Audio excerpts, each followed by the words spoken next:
Sir ಹೇಳಿ sir, ಇವತ್ತು ವಿಶೇಷವಾಗಿ ಬೊಮ್ಮನಹಳ್ಳಿ ಕ್ಷೇತ್ರದಾದ್ಯಂತ ಸೇವಾ ಕಾರ್ಯಗಳ ಮೂಲಕ ನಿಮ್ಮ ಹುಟ್ಟುಹಬ್ಬನ ಕಾರ್ಯಕರ್ತರು ಆಯೋಜಿಸಿದ್ರು. ಹೇಗೆ ಅನ್ಸುತ್ತೆ? ಎಲ್ಲೆಲ್ಲಿ ಹುಟ್ಟುಹಬ್ಬ ನೆಪ ಮಾತ್ರಕ್ಕೆ ಮಾತ್ರ ಬಡವರನ್ನ, ಯಾರು ಅಂಧ ಮಕ್ಕಳಿದ್ದಾರೆ ಅವರನ್ನ ಮೀಟ್ ಮಾಡುವಂಥದ್ದು, ಮತ್ತೆ ಹೆಲ್ತ್ ಕ್ಯಾಂಪನ್ನು ಮಾಡುವಂಥದ್ದು, ಆಂಜನೇಯ ದೇವಸ್ಥಾನಕ್ಕೆ ಇವತ್ತು ಶಂಕುಸ್ಥಾಪನೆಯನ್ನು ಮಾಡಿದಂಥದ್ದು, ಮತ್ತೆ ಅನೇಕರಿಗೆ ಬಟ್ಟೆಯನ್ನು, ಸೀರೆಯನ್ನು, ಟಿಫನ್ ಕ್ಯಾರಿಯರನ್ನು ಮಕ್ಕಳಿಗೆ ಮತ್ತು ಮಹಿಳೆಯರಿಗೆ ಕೆಲಸ ಮಾಡುವಂಥದ್ದು, ಇವೆಲ್ಲವನ್ನು ಸೇವಾ ಕಾರ್ಯದ ಒಂದು ಆಲೋಚನೆಯಲ್ಲಿ ಎಲ್ಲ ಕೆಲಸಗಳನ್ನು ನಮ್ಮ ಮುಖಂಡರು, ನಮ್ಮ ಕಾರ್ಯಕರ್ತರು ಎಲ್ಲರೂ ಆಯೋಜನೆ ಮಾಡಿ ಎಲ್ಲ ಕಡೆ ಕಾರ್ಯಕ್ರಮಗಳನ್ನು ಬೆಳಗ್ಗೆಯಿಂದ ಯಶಸ್ವಿ ಮಾಡಿದ್ದಾರೆ. ಅದು ಹೊಂಗಸಂದ್ರ ಇರ್ಬೋದು, ಮತ್ತು ಬೊಮ್ಮನಹಳ್ಳಿ, HSR, ಅರಕೆರೆ, ಉಳಿಮಾವು, ಜರಗನಹಳ್ಳಿ, ಪುಟ್ಟೇನಹಳ್ಳಿ, ಮತ್ತು ನಮ್ಮ ಹೊಸ ರೋಡ್ ಕಡೆಯಿಂದ, ಮಂಗಮ್ಮನ ಬಳೆ ಕಡೆಯಿಂದ, ಅಗ್ರ ಕಡೆಯಿಂದ ಅನೇಕರು ಬಂದು ಇವತ್ತು ಆಶೀರ್ವಾದ ಮಾಡಿದ್ದಾರೆ. ಈ ಪ್ರೀತಿ ಎಲ್ಲರಿಗೂ ಸಿಗಲ್ಲ. ಕಳೆದ 25 ವರ್ಷ ನಿರಂತರವಾಗಿ ರಾಜಕಾರಣದಲ್ಲಿ ಒಬ್ಬ ಯುವಕನನ್ನು ಬೆಳೆಸುವಂಥ ಕೆಲಸವನ್ನು ಕ್ಷೇತ್ರದ ಜನತೆ, ಬೆಂಗಳೂರಿನ ಜನತೆ ಮಾಡಿದ್ದಾರೆ. ಅವರ ಋಣವನ್ನು ತೀರಿಸ್ಕೊಳ್ಳುವಂಥ ಕೆಲಸವನ್ನು ಖಂಡಿತ ನಾನು ಮಾಡ್ತೇನೆ, ಹಿಂದೇನು ಮಾಡಿದ್ದೇನೆ, ಮುಂದೇನು ಅಭಿವೃದ್ಧಿಯ ಮೂಲಕ ಅವರಿಟ್ಟಿರೋ ನಂಬಿಕೆಯನ್ನು ಉಳಿಸ್ಕೊಳ್ಳುವಂಥ ಒಂದು ಪ್ರಯತ್ನವನ್ನು ಖಂಡಿತ ನಾನು ಮಾಡ್ತೇನೆ. ವಿಧಾನಸಭೆ ಒಳಗಡೆ ಇರ್ಬೋದು, ವಿಧಾನಸಭೆ ಹೊರಗಡೆ ಇರ್ಬೋದು, ಕ್ಷೇತ್ರಕ್ಕೋಸ್ಕರ, ಬೆಂಗಳೂರಿಗೋಸ್ಕರ ನಮ್ಮ ಹೋರಾಟ ನಿರಂತರ. ಈ ದೇಶದ ಪ್ರಧಾನಮಂತ್ರಿಗಳು ನರೇಂದ್ರ ಮೋದಿಯವರು ಬೆಂಗಳೂರಿಗೆ, ಮೆಟ್ರೋಗೆ ಮತ್ತು ಬೇರೆ ಬೇರೆ ಕಾರ್ಯಕ್ರಮಗಳಿಗೆ ಕೊಟ್ಟಿರುವಂಥ ಹಣ, ಡೆವಲಪ್ಮೆಂಟ್ಗೆ ಹೆಚ್ಚು ಬೆಂಗಳೂರಿನ ಜನ ಬಳಸಿದ್ದಾರೆ. ಎಲ್ಲ ಸರ್ಕಾರಗಳು ಕೇಂದ್ರ ಸರ್ಕಾರದ ಹಣವನ್ನು ಬಳಸಿದ್ದಾರೆ. ಆದರೆ ಕೆಲವು ಸರ್ಕಾರಗಳು, ಅದು ಕಾಂಗ್ರೆಸ್ ಸರ್ಕಾರ ಇರ್ಬೋದು, ಅವರು ಇಲ್ಲಿಗೆ ಬರುವಂಥ ಫಂಡ್ಸನ್ನು ಫ್ರೀ ಇದಕ್ಕೆ ಡೈವರ್ಟ್ ಮಾಡಿ ಅಭಿವೃದ್ಧಿ ಕಾರ್ಯಕ್ರಮಗಳನ್ನು ಕ್ಷೀಣಿಸುವಂಥ ಕೆಲಸವನ್ನು ಮಾಡ್ತಾಯಿದ್ದಾರೆ. ನಮ್ಮ ಮೆಡಿಕಲ್ ಸ್ಟೋರ್ಸನ್ನು ಒಂದು ದೊಡ್ಡ ಮಾಫಿಯಾ ಮಾಡಲಿಕ್ಕೆ ಇವತ್ತು ಕೇಂದ್ರದ ಕೋರ್ಟಲ್ಲಿ ಛೀಮಾರಿ ಹಾಕಿದ್ದಾರೆ ಕಾಂಗ್ರೆಸ್ ಸರ್ಕಾರ.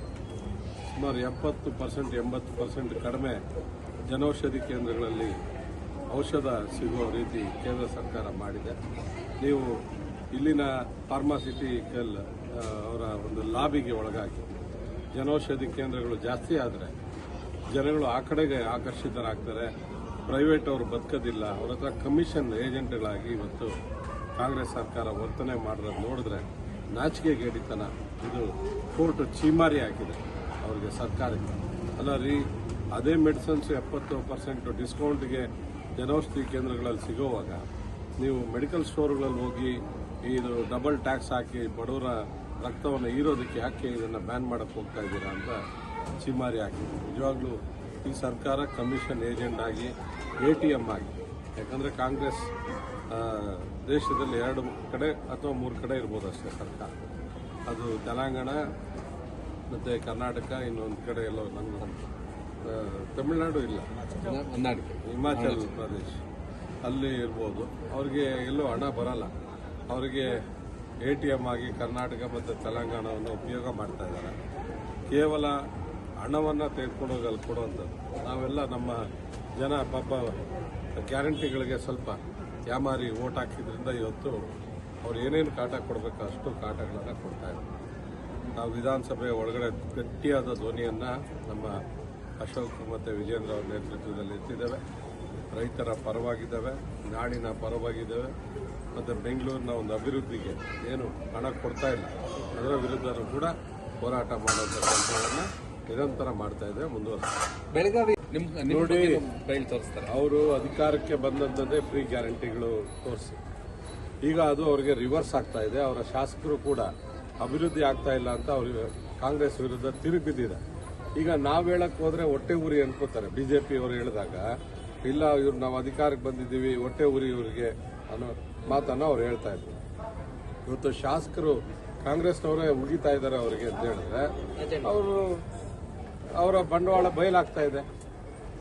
ನಾವು ನಮ್ಮ ಹೋರಾಟ ಏನಿದೆ ಅದನ್ನು ನಾವು ಮಾಡ್ತೀವಿ. ಯಾಕಂದ್ರೆ ನೀವು ಫ್ರೀ ಗ್ಯಾರಂಟಿ ಕೊಡಬೇಡಿ ಅಂತ ನಾವು ಹೇಳಲಿಕ್ಕೆ ಬರಲ್ಲ ಅವರಿಗೆ. ಅವರು ಜನ ಅವ್ರಿಗೆ ಪಾಠ ಕಲಿಸ್ಬೇಕೀಗ. ಅವ್ರು ಏನು ಫ್ರೀ ಗ್ಯಾರಂಟಿಗಳನ್ನ ಮತ್ತೆ BPL ಕಾರ್ಡುಗಳು ನಾವೆಲ್ಲ ಕೊಟ್ಟಿದ್ದನ್ನ ಈಗ ರದ್ದು ಮಾಡ್ತಾ ಇದ್ದಾರೆ.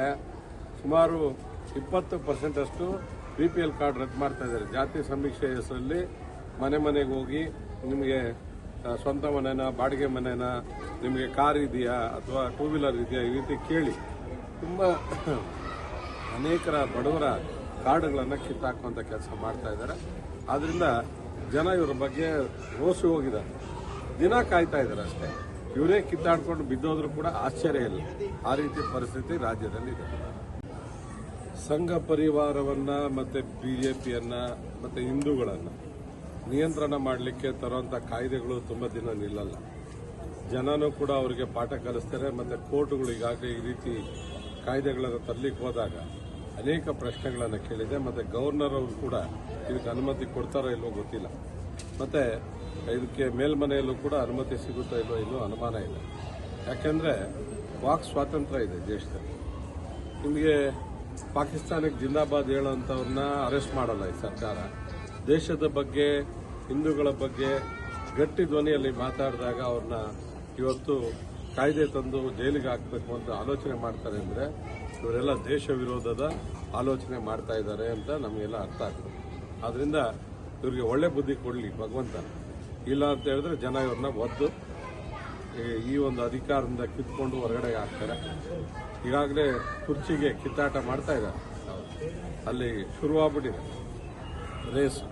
ಯಾರನ್ನ ಕೆಳಗಡೆ ಬೀಳ್ಸಿ ಯಾರು ಕುತ್ಕೊಂತಾರೋ ಇನ್ನ 1 ತಿಂಗಳಲ್ಲಿ ಅಥವಾ 2 ತಿಂಗಳಲ್ಲಿ ಗೊತ್ತಿಲ್ಲ. ಆದರೆ ಜನ ಮಾತ್ರ ಇವತ್ತು ಇವರು ಲಂಚಾವತಾರ, ಅವರ ಅಭಿವೃದ್ಧಿಗಳು ಮಾಡದೇ ಇರೋಂಥದ್ದು ಜನ ಇವತ್ತು ತುಂಬಾ ಹತ್ತರಿಂದ ಗಮನಿಸ್ತಾ ಇದ್ದಾರೆ. ಇವರಿಗೆ ಪಾಠ ಕಲಿಸ್ತಾರೆ. ನಾವು ಬೆಂಗಳೂರಿಂದ ಮೈಸೂರಿಗೆ ನಡಿಗೆಯನ್ನ ಮಾಡಿದಂಥದ್ದು, ಧರ್ಮಸ್ಥಳದ ವಿಷಯ ಬಂದಾಗ ಗಟ್ಟಿ ಧ್ವನಿಯಲ್ಲಿ ನಾವು ದೇವಸ್ಥಾನದ ಪರವಾಗಿ, ಭಕ್ತಾದಿಗಳ ಪರವಾಗಿ ನಿಂತಂಥದ್ದು, ಮತ್ತೆ ಬೆಂಗಳೂರಿನ ಗುಂಡಿಗಳು ಬಿದ್ದಾಗ ಹೋರಾಟ ಮಾಡಿದಂಥದ್ದು, ಮತ್ತೆ ನಾವೇ ನಿಂತು ಗುಂಡಿಗಳನ್ನು ಮುಚ್ಚುವಂತ ಕಾರ್ಯ ಮಾಡಿದಂಥದ್ದು. ಈ ಒಂದು ಮಂಡು ಸರ್ಕಾರಕ್ಕೆ ನಾವು ಯಾವ ರೀತಿ ಹೇಳಿದ್ರು ಕೂಡ ಕೇಳಿಸ್ಕೊಳ್ಳಲ್ಲ. ಅಧಿಕಾರದ ಮದ ಇದ್ದಾಗ ಅವ್ರ ಕಿವಿಗೆ ಜನಸಾಮಾನ್ಯರ ಕೂಗು ಹೋಗಲ್ಲ. ಆದ್ರಿಂದ ನೀವು ಕಾಂಗ್ರೆಸ್ ಅವರ ಹತ್ರದಿಂದ ಹೆಚ್ಚು ನಿರೀಕ್ಷೆ ಏನು ಬೇಡ. ಭಾರತೀಯ ಜನತಾ ಪಾರ್ಟಿ ಜನಗಳ ಧ್ವನಿಯಾಗಿ ರಾಜ್ಯದಲ್ಲಿ ಹೋರಾಟ ಮಾಡುತ್ತೆ. ಮೊನ್ನೆನೂ ಕೂಡ ರೈತರ ಜೊತೆ ನಿಂತು ಕಬ್ಬು ವಿಷಯದಲ್ಲಿ ಹೋರಾಟ ಮಾಡಿದೆ. ಮೊನ್ನೆ 2-3 ದಿನದ ಹಿಂದೆ ಬೆಳಗಾಮಲ್ಲೂ ಕೂಡ ರೈತರ ಪರವಾಗಿ ನಿಂತಿದೆ. ಜೋಳ ಖರೀದಿ ಮಾಡಬೇಕು, ಮತ್ತೆ ಖರೀದಿ ಕೇಂದ್ರಗಳನ್ನು ತೆಗಿಬೇಕು ಅಂತ ಈಗಾಗಲೇ ಒತ್ತಾಯ ಮಾಡಿದೆ ಸರ್ಕಾರದ ಮೇಲೆ. ಆದ್ರಿಂದ ಭಾರತೀಯ ಜನತಾ ಪಾರ್ಟಿ ತನ್ನ ಕೆಲಸವನ್ನ ಗಟ್ಟಿಯಾಗಿ ಮಾಡ್ತಾ ಇದೆ. ಜನ ಧ್ವನಿಯಾಗಿ ಕೆಲಸ ಮಾಡುತ್ತೆ.